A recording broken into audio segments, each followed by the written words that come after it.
Hey guys, Chris from Propel here, and today I wanted to talk about the Riese Müller GX option, and I'm also going to cover the Fox option for their full suspension, Delite and Super Delite.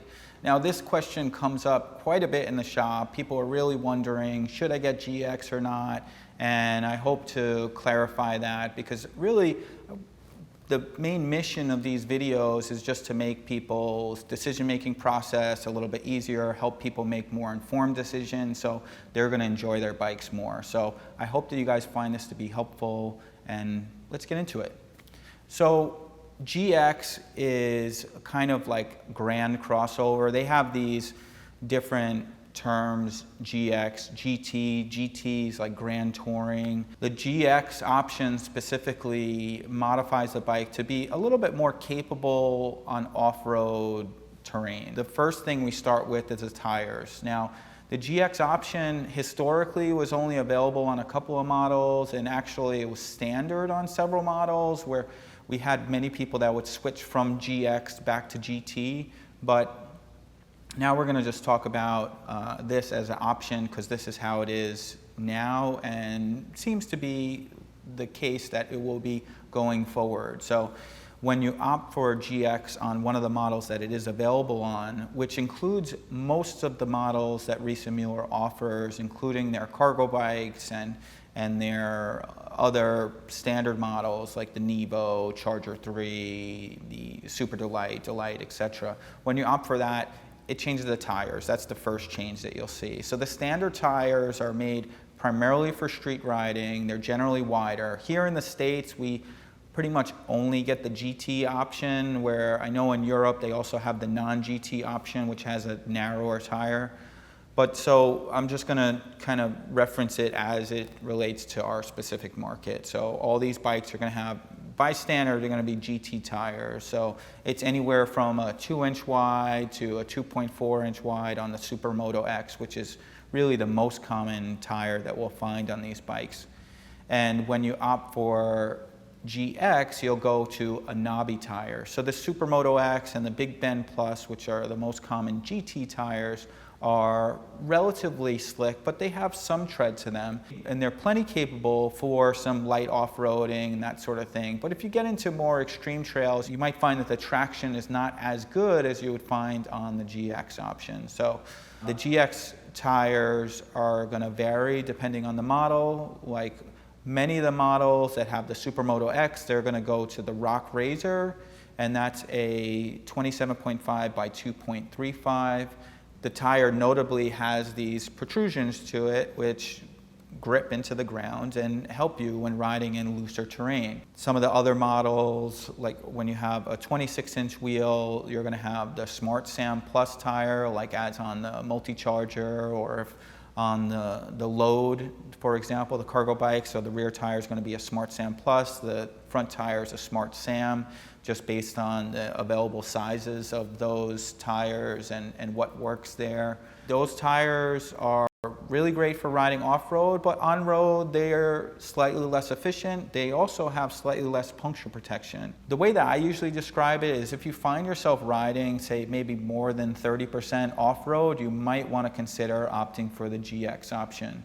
If you're riding less than 30%, it probably makes sense just to stick with the standard GT unless you find that that 30% or less time that you're riding off-road, the terrain is really loose and it produces an unsafe environment. If that's the case, it might be worthwhile to produce more traction, more safety at the expense of losing a little bit of the efficiency that you might find when riding on a paved surface. Now, I know we're talking a lot about tires, but I think this is really one of the most important details about GX, and I know we're going really into detail. If you want to skip ahead and look at some of the other options, you could look at the time codes below and kind of click into the different sections of the video. But I think the tires are really the most relevant change for most people and most models on the GX, with the exception of the Delite and Super Delite, where we have additional changes to the suspension and some things like that. Just to finalize on the tires, one thing I think is important to note is about puncture protection. So beyond the difference in the efficiency and the rolling resistance on and off road, with the knobby tires as opposed to the slicker tires and the Big Bend Plus or the Supermoto X. So although you get some additional traction with that GX tire, you do generally lose a little bit of the puncture protection that comes with the standard GT tire. But don't give up all hope if you're thinking of opting for that style tire, because there are different ways to improve the puncture protection. You know, some people will say, okay, I just want to stick with that and don't add any additional puncture protection. I'm comfortable changing the flat if I want to, but many of our customers, in our experience, don't want to fuss with that at all, and I don't blame them. So we've been recommending opting for what's called the Tannus tire liner. Now this is a foam tire liner. It goes in between the tube and the tire, and it really improves the puncture protection quite a bit, and it doesn't really sacrifice the weight or the performance of the tire. One of the nice things, even in the very unlikely event that you do get a flat, you can actually ride on that Tannus tire liner. It kind of provides some dampening between the tire and the rim, so you're not ruining the tire or the rim.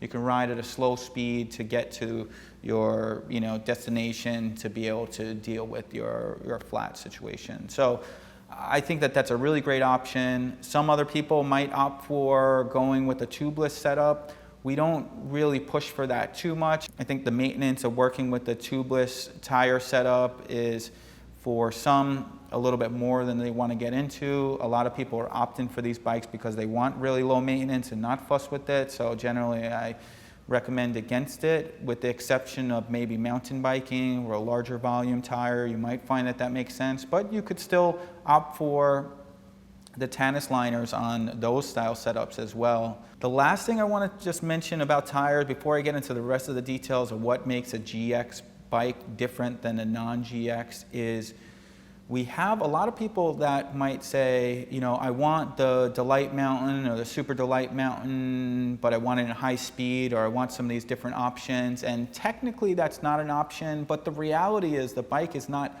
that much different. And if you really wanted to, what we could do is pull the fenders and put wider tires. Now, you're not going to have the protection of the fenders, and you can't use the fenders with those wider tires because there's just not enough clearance there.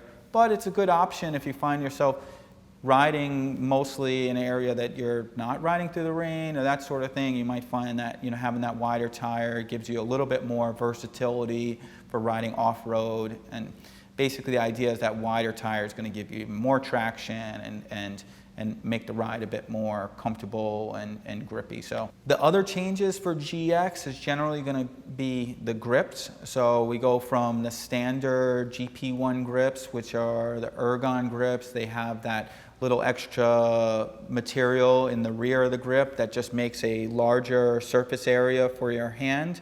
And then we move to a Gp3, which basically is the same grip, but it has these little bull horns on the end. It just gives you additional position for your hands.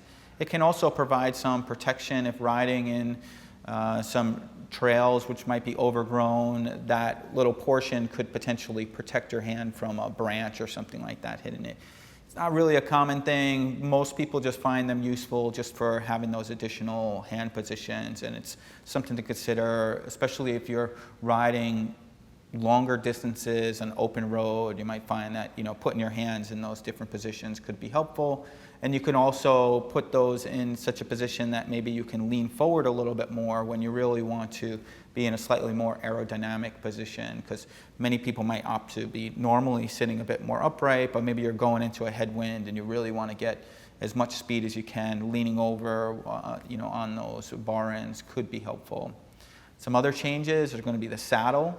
The saddle is going to go to a bit more sporty style, also from Ergon, changing from the standard Cell Royale look-in saddle, which is generally regarded as more of a moderate or relaxed saddle depending on the model. So it's intended to really hold you in a more upright seating position, but the Ergon saddle is a bit more sporty, so it's optimized for being in that more progressive position where you're leaning forward a little bit more, you have less restrictions on your pedaling and that sort of thing.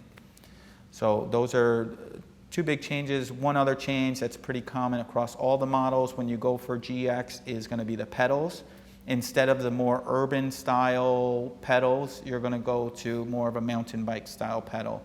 And that's a platform pedal. It has a larger platform to it, and it has these little spikes in it to improve the traction and grip. But if you're riding for work and you have maybe a shoe that has a leather sole to it or something like that, that pedal might actually chew up the bottom of your shoes, so it might not be the way to go. But these parts are pretty easy to change, and that's really the case with all of these things. Somebody might say, okay, I want the GX option, but I want GT tires, or I want the GX option, but I want the standard saddle. We do that stuff all the time. I mean, I don't know, maybe not all shops will be able to accommodate those sort of changes, but we're always happy to do it, and I think that it's a great way to go, and it's something very simple on the shop side that we can do to customize the bike to your specific needs. So thinking about those platform pedals, that's something that quite commonly, even if people stick with a standard GT tire, we usually recommend a platform pedal. The ones that we usually do are the Crank Brothers Stamp 1 or Stamp 2. Those are really great options, but again, it's something you might want to consider depending on what shoes you're wearing, or if you're kind of clumsy like I am sometimes, maybe your foot might slip off and you can actually hurt yourself with those pedals because of those spikes. You might be less likely to hurt yourself with that rubberized top to them, but that's something to consider in relation to that. So the last thing I want to talk about in relation to GX is going to be specific to the Delite and the Super Delite. Now these models have more changes than the other hardtail versions when you opt for GX. So one of the biggest changes is you get the addition of a dropper seat post. The dropper seat post generally is used for mountain biking. It's really helpful in that it allows you to adjust the seat from a button on the handlebars. So the idea is if you're come to a stop, or if you're going and riding in really technical terrain, or you're riding downhill, you drop the seat down, get it out of your way. You can maneuver the bike easier. You can put your feet down a little bit easier if you need to. And then as you get going, you put the seat back up. And the way that I usually explain it is like an office chair. You hit that button. If you take pressure off it, it's going to go up as high as it can go. And as soon as you stop, put some pressure back on it, it's going to stop in that position. So it allows you to really easily adjust the saddle up and down on the fly. Now, traditionally, this is mostly used for mountain biking, but I find that many people really like this, including myself, riding in urban environments. I've even set it up on my cargo bike because I found that when I come to a stoplight, dropping that seat down, getting it out of the way can be really helpful and just allow me to hold the bike a lot more stably, and then I just get it back to my most efficient pedaling position as I get going again. So that's something to consider. And if you have a bike that doesn't come with a dropper seat post, or say you want some of these options like the dropper seat post but you don't want the others, we can easily do that, and I think that that's a great way to go. I will say it is a bit of a chore to run the cabling inside the frame, but it's certainly something that we can do, and many people like that option. I think it's not a bad way to go. The other changes that happen specifically on the Delite and the Super Delite is the suspension travel changes. So when you opt for the GX option with the standard Suntour suspension, it goes from 100 millimeters to 140 millimeters on that standard suspension. So a bit more travel, a bit more capable on some of that rougher terrain. Because as you're going on the really rough stuff, having that additional travel allows the suspension to soak up the bumps a bit more. Now, when you opt for the Fox suspension, it goes to 150 millimeters of travel. And this is pretty standard with a all-mountain trail style mountain bike. That's a great way to go if you find yourself riding in a bit more off-road or more extreme trail riding. Now, these bikes are not generally regarded as very extreme mountain bikes, but they can handle themselves pretty well. And I've ridden in a lot of different terrain with even the hardtail Riese Müller bikes. And because of that stiffness of the frame and just how stout they are, I find that they handle those things really well. Although maybe they lose a little bit of maneuverability points for the additional weight, but I don't think it's a really big factor, and from my experience, most of the people that are buying these bikes are not looking to do anything too extreme. It's really about getting out there, enjoying the bike, and having a bike that's reliable and that holds up under the extreme pressures you might put it under. So that Fox suspension, I'm just going to talk about that just briefly. I mean, I certainly probably could make a separate video just about the differences between the Suntour suspension and the Fox suspension, but I'm just going to talk about it here because it's kind of relevant in selecting these options. So the Fox suspension increases the travel, also increases the adjustability. The Fox suspension, it has 3 different settings in the rear. So it has what's called climb, trail, descend. And they've been changing the name of that, but it's basically in climb mode, it's locked out. So you're not getting that suspension travel as you're really trying to put your energy into the pedals. Now, this is also an option that exists on the Suntour suspension that comes standard. You can lock out the rear, or more specifically in the newer models, that's how it is. Then you have trail mode, which is kind of this middle locked out position. And I find that for most people's scenario, that makes a lot of sense. So you can set up the trail mode to be your urban riding and everything like that. And then when you're going maybe in a more extreme downhill or scenario where you're riding a bit faster and downhill, you're not so worried about efficiency, you can put it in the wide open mode or descend mode. So as these words are kind of interchangeable, climb is locked out, trail is kind of middle setting, like halfway locked out, or like half the suspension travel force, and then open is fully open, and that's how that setup goes. The front suspension on these models is more gradual in the way that it's adjusted, so you can kind of click, I think it's about 10 positions that you can actually click into. But I find that the Fox suspension is just a bit more sporty. It's a little bit more confidence inspiring. Both of the suspensions are going to be great for soaking up all the bumps that you might encounter, but the Fox suspension might have more of an ability to handle some of those faster bumps and riding faster and rougher terrain, that sort of thing. But it's really a personal preference, and it's a matter of considering whether or not that fits in your budget. I mean, the additional $700 or so for Fox is you know, it's a significant amount of money, but I think it's worthwhile if you're riding in more extreme scenarios, or if you're the type of rider that's very sporty and wants a bit more control over that suspension feeling. That's a percentage of the customers that we work with, and you know, some people are really into that. Some people don't care so much. They just want something that's comfortable and works well. Suntour is fine for that. So, you know, really just consider that.